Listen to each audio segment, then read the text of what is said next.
Xitoy davlatida ishlab chiqarilgan beton mishalkalarimiz yangicha ko'rinishda, yangi partiyalari kirib keldi. Bizda bu beton mishalkalarning 3 xil razmerlari bor. 260 litr, 230 litr hamda 200 litrliklari bor.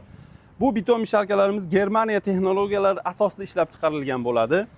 Asosiy qismlari tishlariga kelsak, plastmassa emas, metalldan ishlangan bo'ladi. Motorlariga kelsak, motori 1.2 kW shunday metal korpuslar bilan jihozlangan bo'ladi.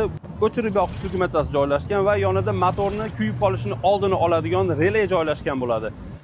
Mishalkamizni mikserlariga kelsak, 3 ta mikser bilan jihozlangan bo'ladi. 250 kilodan 360 kilogacha bo'lgan har qanday og'irlik yuklarni bemalol to'xtab qolmasdan aylantirib beradi. Endi beton mishalkalarimizning narxlari bilan tanishib chiqamiz. 260 litrligimiz 3 million 400 ming so'm, 230 litrligimiz 3 million 300 ming so'm, 200 litrligimiz 2 million 900 ming so'mga respublika bo'ylab dastavkamiz mutlaq tekin bo'ladi. Sizga ham shunaqangi mishalkalar kerak bo'lsa, pastdagi raqamlarga murojaat qiling.